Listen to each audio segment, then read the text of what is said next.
आज से एक साल पहले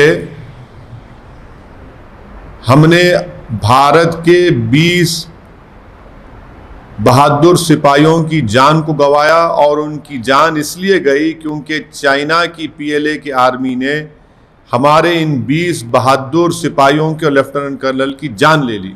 आज एक साल हो चुका है। इस एक साल के अंदर नरेंद्र मोदी की सरकार ने इन अजीम सिपाहियों की कुर्बानियों को रायगा जाने दिया। इनकी कुर्बानी का कोई मतलब नहीं है इस सरकार के पास।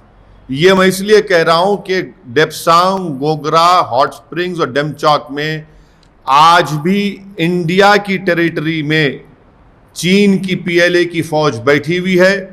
हमारी फौज इन इलाकों में जा नहीं सकती।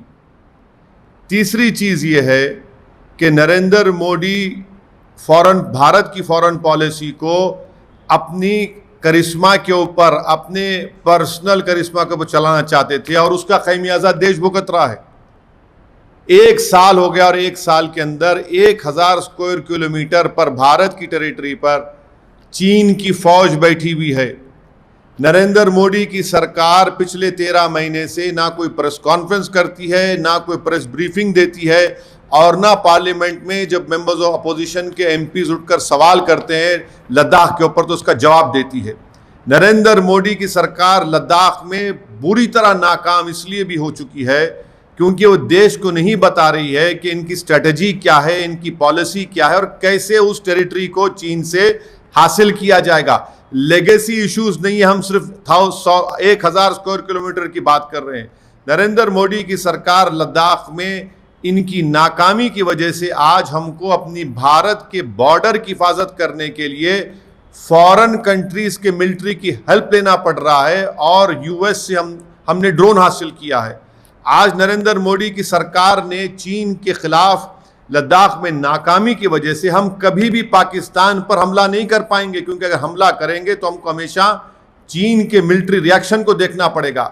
इनकी नाकामी ये इसलिए भी है कि हमने 20 जवानों को खोया, लेफ्टिनेंट कर्नल को खोया और चीन से जो ट्रेड इंडिया का सबसे बड़ा ट्रेड पार्टनर बन गया 10 से 13%।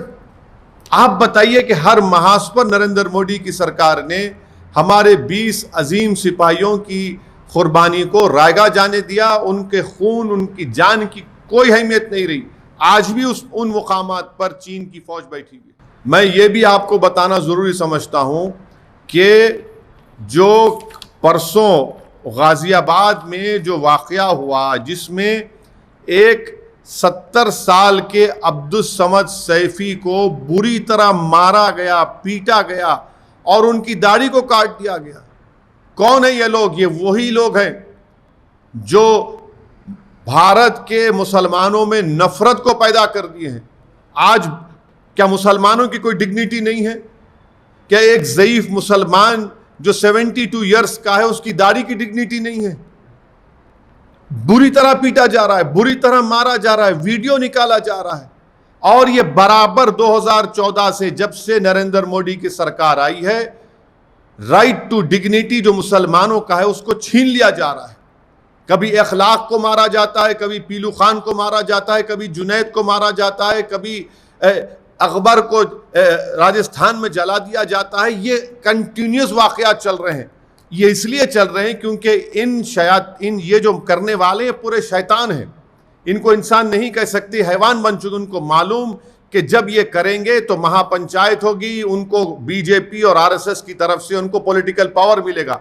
मैं इसका स्ट्रांग अल्फाज में कंडेम करता हूं और ये उसी वक्त रुकेगा जब बीजेपी और आरएसएस इसको रोकना चाहेगी। तब तक इस तरह के वाक़यात मुसलमानों पर चलते रहेंगे अनफॉर्चुनेटली। सर मतलब वही यूपी में दलितों के ऊपर भी उनका मतलब जो जुलूस था वो नहीं निकाला गया और लोकल मुसलमानों को उन लोग पे अटैक करने की भी कोशिश किया गया। पर दलित वो गांव छोड़ के जा रहे थे, इस पर भी आप कुछ कहना चाहेंगे? बिल्कुल, जो कानून को हाथ में लेता है एक्शन लीजिए ना। कौन रोक रहा है आपको? सरकार आपकी है, आपकी नाकामी है। वहां पर बीजेपी की सरकार है। कोई भी अगर कोई कानून को अपने हाथ में ले तो लीजिए ना एक्शन। आप तो तरफदारी कर रहे हैं। ये कैसे हो सकता है कि किसी को मारा जाए, पीटा जाए? आप उसकी दाढ़ी काट देते हैं, वीडियो बनाते हैं। क्या कि ये क्या पैगाम दे रहे हैं भारत का?